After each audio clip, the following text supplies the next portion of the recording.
Pada konten bahas kali ini teman-teman, kita akan ngomongin kenapa pengangkatan, penganugerahan, gelar kepahlawanan kepada Pak Soeharto itu penuh banget dengan pro dan kontra dari masyarakat. Selamat datang di konten bahas teman-teman. Oke teman-teman, tanggal 10 November Indonesia ngerayain Hari Pahlawan Indonesia tentunya. Dan selama hampir penganugerahan kepahlawanan ke tokoh Indonesia, tokoh pejuang, tokoh politik di Indonesia, jarang banget adanya namanya kontroversi. Kenapa? Pada tanggal 10 November tahun 2025, pengangkatan atau pemberian gelar ya, lebih tepatnya, gelar kepahlawanan pada Pak Soeharto, ramai banget. Bahkan kalau kalian lihat TikTok, Instagram, atau bahkan apapun itu, mulai banyak orang yang speak up. Dan kelihatan banget ada dua sisi yang sama-sama kuat bagi gue, yang pro terhadap pemberian gelar kepahlawanan kepada Pak Soeharto dan juga kontra kepada pemberian gelar pahlawan ke Pak Soeharto. Jawabannya adalah dikarenakan hal-hal yang atau orang-orang yang hidup di zaman Soeharto itu memang bisa dibilang ada yang merasakan baiknya aja, di sisi yang lain masih banyak orang yang gak suka dan juga bahkan merasakan secara langsung bagaimana rezim Pak Soeharto. Ada yang dapat dampak positifnya, ada dampak negatifnya. Seimbang lah istilahnya. Kalau kita dianggap pahlawan, di sisi yang lain ada juga orang yang anggap kita sebagai penjahat. Sebagai contohnya teman-teman, kalau kalian nonton Pacific Rim ya, kan robot lawan kaiju nih gitu. Si robot ini dianggap pahlawan oleh seluruh masyarakat. Tapi si robot ini nggak selalu dianggap sebagai pahlawan oleh semua orang. Karena ada aja orang yang benci. Salah satunya adalah orang yang gedungnya hancur atau rumahnya hancur karena diinjak oleh robot pelawan kaiju ini. Gitu. Kaiju udah pasti jahat tentunya. Nah, karena dua kubu yang sama-sama kuat ini teman-teman ya, ini ramai banget. Kita akan bahas dulu dari yang pro-nya tentunya ya. Dari yang pro-nya dulu teman-teman, orang yang setuju terhadap pemberian gelar ke Pak Soeharto, itu seringkali alasannya itu tiga. Stabilitas ekonomi, swasembada pangan, dan juga lapangan pekerjaan gampang, stabilitas politik, dan juga segala macam gitu. Nah, dan tiga alasan tersebut itu bukan alasan yang tok, tiga doang. Tapi juga karena ada beberapa alasan lain. Kalau gue dapat informasinya, itu ada dua alasan. Pertama adalah beliau, Pak Soeharto ini, banyak banget ikut operasi-operasi militer pada sebelum dia menjabat sebagai Presiden Indonesia yang kedua. Yang alasan kedua adalah karena ia ikut ke pembebasan Irian Barat, kalau gue nggak salah. Nah, dua hal itu menjadikan Pak Soeharto itu layak sebagai pahlawan bagi yang kontra. Juga termasuk dengan alasan yang gue bilang tadi, swasembada pangan, stabilitas politik, dan juga ekonomi gitu. Nah, yang pro ini menyerang yang kontra dengan alasan-alasan yang bagi gue nggak masuk akal. Salah satu alasannya adalah, lu hidup gak di masa Soeharto, masa pengen nolak bahwa Pak Soeharto ini diberikan gelar pahlawan, kan lu nggak hidup langsung di zaman Pak Soeharto. Disclaimer dulu teman-teman, sebelum gue ngejelasin lebih lanjut. Gue memang tidak hidup di zaman Soeharto, sehingga gue nggak bisa ngerasain secara langsung suasana, ambience, dan juga kengerian di saat gue hidup di zaman Pak Soeharto, karena gue tidak hidup di zamannya. Cuman, gue kenal Pak Soeharto, gue tahu bagaimana cara dia memimpin, itu dari literasi, dari cerita-cerita orang tua gue, dan juga cerita-cerita orang yang memang hidup di zamannya. Dan orang-orang itu nggak jauh. Ada di sekeliling kita semua kalau kita memang berani berdialog dengan mereka dan menanyakan tentang kehidupan mereka di zaman Soeharto gitu. Nah, yang pro ini banyak yang bilang karena kita tidak hidup gitu ya, karena kebanyakan anak-anak muda yang menolak Pak Soeharto ini diberikan gelar kepahlawanan, bilang bahwa mereka tidak hidup karena mereka hidup tahun 2000-an gitu ya, 2004. Karena kalian gak hidup di zaman itu, kok kalian masa komen gitu? Masa kalian ngejudge Pak Soeharto sebegitu buruknya? Padahal yang kami rasakan nggak seperti itu kok. Harga gampang, harga murah, pekerjaan gampang, kita nggak diribetin sama hikuk-pikuk berita politik gitu. Sehingga mereka ngerasa diuntungkan karena Pak Soeharto, dan mereka ngerasa bahwa Pak Soeharto itu memihak kepada mereka. Sehingga yang pro ini ngerasa gak ada zaman yang lebih baik dari zaman Pak Soeharto gitu. Di sisi yang lain, yang kontra, itu ngerasa bahwa Pak Soeharto itu tangannya sangat-sangat berdarah. Dan karena tangannya sangat berdarah ini, nggak layak lah diberikan gelar kepahlawanan. Karena untuk syarat ya di Undang-Undang nomor 20 tahun 2009, kalau gue nggak salah, tolong koreksi gue kalau gue salah, itu salah satu syaratnya adalah bermoral baik. Dan Pak Soeharto dirasa tidak bermoral baik ya bagi para sisi kontra ini, karena ya banyak sekali kejadian yang diduga Pak Soeharto ini terlibat secara langsung. Contohnya adalah peristiwa Malari, peristiwa Santa Cruz, peristiwa tahun 65 pembantaian orang terduga PKI yang bagi LSM Indonesia 500.000 sampai 3 juta masyarakat Indonesia yang tertuduh PKI itu dibunuh secara massal dan juga membabi buta. Nah, yang kontra ini ngerasa oke lah PKI itu salah, oke? Tapi bukan berarti membunuh orang hanya karena dia tertuduh PKI tanpa melewati proses sidang itu benar. Sehingga Pak Soeharto ini tangannya terlalu berdarah. Dan yang kontra, bukan hanya itu aja alasannya, tapi juga mereka berkaca dari reformasi tahun 98, yang dimana mereka ngerasa yang kontra ini terhadap pemberian gelar kepahlawanan kepada Soeharto, ngerasa bahwa kenapa Indonesia berada di reformasi, gitu ya, kenapa reformasi itu ada, ya karena untuk mengkoreksi kesalahan yang dilakukan oleh Pak Harto pada tahun dia menjabat, 32 tahun. Dan yang kontra ini, teman-teman, argumennya bagi gue objektif, tapi yang pro itu gak masuk akal. Perdebatannya itu gak seimbang. Yang kontra di sisi lain mereka kayak banyak sekali bukti, banyak sekali tulisan-tulisan yang memang bisa dibilang kredibel. Di sisi yang lain, yang pro itu argumennya kurang gitu. Argumennya adalah argumen yang nggak bisa dibuktikan secara langsung. Oke lah, misal lu nggak hidup di zaman Soeharto dan lu nggak tahu seberapa enaknya hidup di zaman Soeharto. Oke, itu argumennya. Dan kita bisa hak menjawab kalau sekiranya memang kita tidak berhak untuk menilai dan juga menjudge Pak Soeharto karena kita tidak hidup di zamannya, maka anak-anak yang baru lahir pun itu tidak harus dijejalkan dengan kebaikan-kebaikan Pak Soeharto. Ya karena mereka tidak bisa merasakan kebaikannya Pak Harto, mereka nggak bisa ngerasain nikmatnya hidup di zaman Pak Harto. Kan mereka ngerasa bahwa kita nggak bisa ngejudge sebagai anak muda bahwa Pak Harto itu bukan pahlawan karena kita tidak hidup di zamannya, maka kita juga tidak bisa bilang bahwa Pak Harto itu baik karena kita tidak merasakan kebaikan Pak Harto. As simple as that gitu. Dan ini tuh ramai banget teman-teman. Dan bahkan kalau kita lihat komentar orang-orang yang speak up ketidaksetujuan mereka terhadap pengangkatan atau penganugerahan gelar kepahlawanan ke Pak Soeharto, banyak banget kolom komentarnya itu yang ngerasa bahwa ya lu ngapain? Lu ngapain bilang Pak Soeharto nggak layak padahal lu nggak hidup? Banyak banget.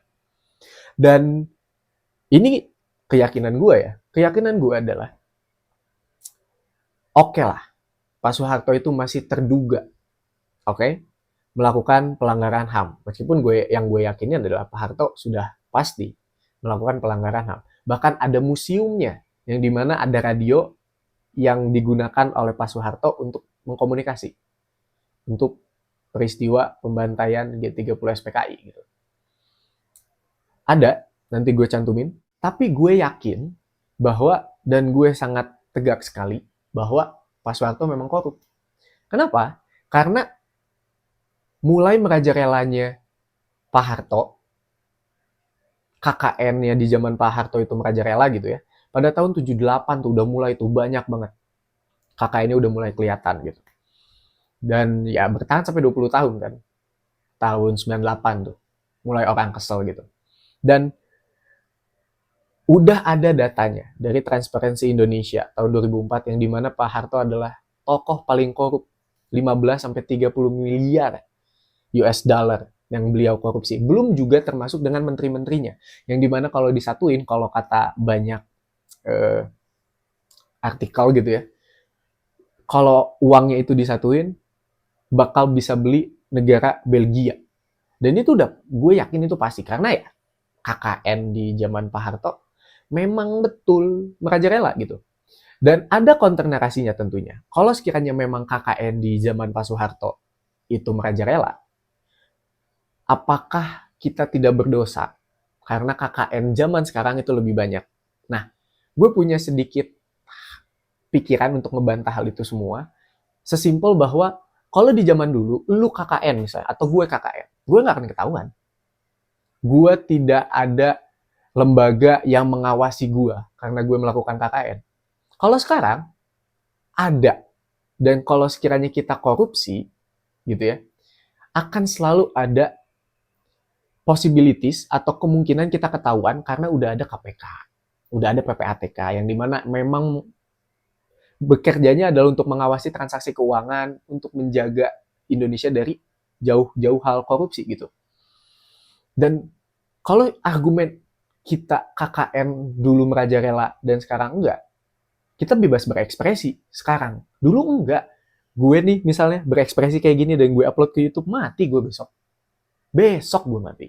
Kalau sekarang, kalau sekiranya kita ketemu kasus korupsi dan kita speak up, oke, terhadap kasus korupsi tersebut, kita bisa ngebela habis-habisan. Kita bisa berekspresi, menunjukkan rasa kekecewaan kita, kesedihan kita, rasa frustasi kita. Itu bisa kita tunjukkan. Entah itu langsung demo, entah itu langsung buat konten. Sehingga perbedaan yang kayak gini jangan disamain dong, gitu. Bagi gue sendiri ya, bagi gue ini nggak bisa disamain gitu.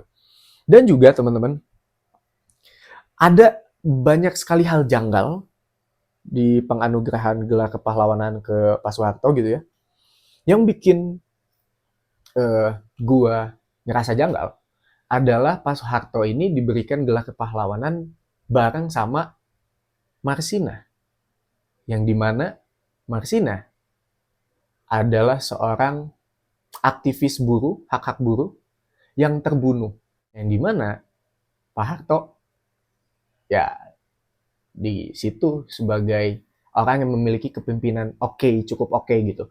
Tentunya bukan tangan Pak Harto langsung yang ngebunuh, cuman dia punya kuasa untuk memerintahkan hal itu gitu. Dan bagi gue sendiri teman-teman, landasan reformasi Indonesia itu benar-benar bentuk koreksi dari Orde Baru. Sehingga reformasi ini adalah harusnya bisa menjadi satu acuan untuk memperbaiki kesalahan Orde Baru dan bukan memverifikasi kesalahannya. Karena gelar kepahlawanan ini somehow bisa kita lihat sebagai banyak sekali bentuk tentunya yang bisa kita lihat. Cuman kita bisa ngelihat juga bahwa ada yang ingin memberikan label mana yang baik, mana yang jahat. Karena kita tahu semua kalau Pak Harto adalah seorang otoriter selama 32 tahun menjabat di Indonesia. 10 tahunnya oke, cuman 20 tahunnya ini yang benar-benar chaos gitu. Tahun 98, kekerasannya banyak banget, banyak sekali korban sampai 1000-an. Munir. Nah, ini semua harus dikoreksi di masa yang sekarang gitu. Bangkit atau dibangunnya lembaga KPK, MK kan untuk mengkoreksi hal ini. Gitu ya.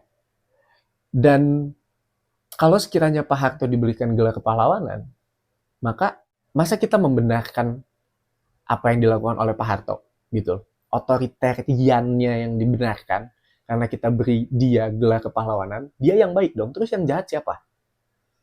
It's kind of confusing, tapi memang gelar kepahlawanan itu ya seperti itu. Bahkan dapat tunjangan 50 juta, teman-teman. Dapat tunjangan 50 juta. Dan satu hal yang selalu terpikirkan oleh gue adalah untuk penganugerahan gelar kepahlawanan pada tahun sekarang 2025 ini bikin gue mempertanyakan kelayakan. Ada yang layak tentunya, Gus Dur, Marsina. Di sisi lain ada yang bagi gue nggak layak gitu. Pak Soeharto, salah satu contohnya gitu. Sangat disayangkan bahwa respon dari menteri-menteri kita itu benar-benar sangat disayangkan lah responnya kayak gitu. Contohnya Natalius Pigai, Menteri HAM, yang dia bilang pengangkatan Soeharto sebagai pahlawan, saya no comment titik dia bilang. Yang dimana salah satu hal yang melekat kepada Pak Harto adalah pelanggaran HAM dan Menteri HAM-nya bilang no comment. Disayangkan.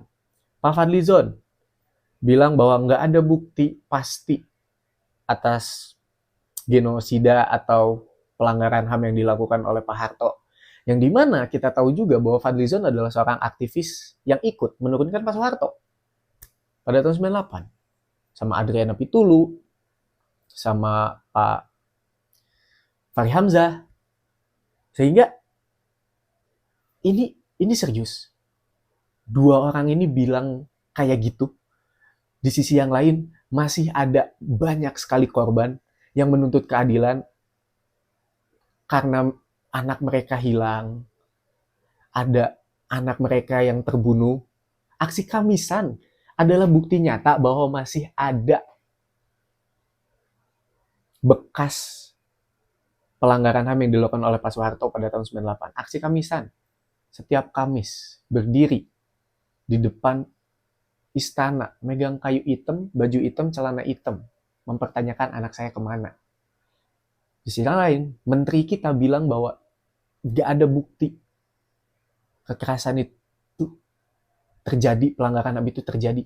Komnas HAM aja bilang bahwa itu tuh pengangkatan Pak Soeharto sebagai pahlawan itu tuh menodai sejarah kita, fakta sejarah kita tuh ternodai gitu. Dan menteri kita bilang kayak gitu. Natalius Pigai sama Pak Fadlizon yang bener aja gitu. Dan gue takut ini tuh relasi personal. Karena Pak Prabowo kan mantan menantunya Pak Harto ya. Sehingga yang gue takutkan adalah Pak Prabowo ini memberikan gelar kepahlawanan kepada Pak Soeharto karena dia ingin membenarkan tindakan Pak Harto. Otoriter Pak Harto ini dibenarkan gitu. Kayak jadi relasi personal yang dibawa ke politik.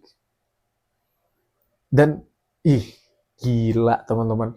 Kalau kita ngelihat polanya bisa dibilang memang ada ada kayak kesamaan. Zaman Pak Soeharto militeristik banget. Di Indonesia sekarang TNI, polisi diperkuat. Banyak sekali proyek yang diberikan ke TNI. Tim reformasi Polri juga agak sedikit dipertanyakan, meskipun ada Pak Jimli sama Pak Mahfud MD ya, cuman sisanya tetap dipertanyakan gitu. Dan oke lah kita memberikan gelar kepahlawanan ke Pak Soeharto. Tapi di sisi yang lain, Pak Fadlizon juga nulis ulang sejarah resmi Indonesia, dan ada kata resmi, berarti ada yang resmi, ada yang non resmi. Sehingga ini bikin gue mempertanyakan, penulisan sejarah ini berani ngebahas semuanya enggak? Berani ngebahas secara eksplisit bahwa ini loh yang benarnya dengan segala sejarah-sejarahnya. Pak Harto, Pak Prabowo, kalau sekiranya kita penulisan sejarah resmi Indonesia diulang, tapi di sisi yang lain Pak Harto diberikan gelar kepahlawanan, jangan-jangan sejarahnya memang pengen dihapus, diedit, segala macam gitu. Gue paham bahwa ada perbedaan yang sama-sama besar terhadap pemberian gelar pahlawanan Pak Soeharto. Pro dan kontranya besar sekali. Cuman jangan sampai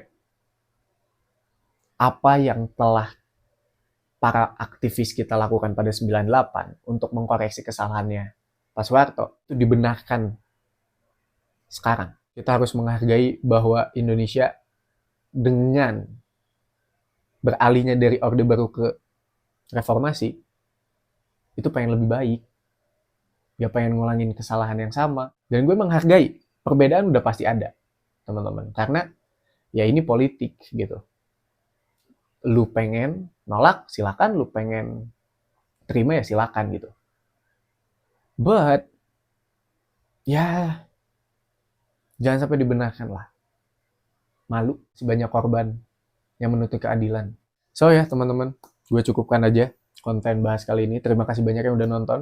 Drop di komentar, kita mari diskusi akan hal ini.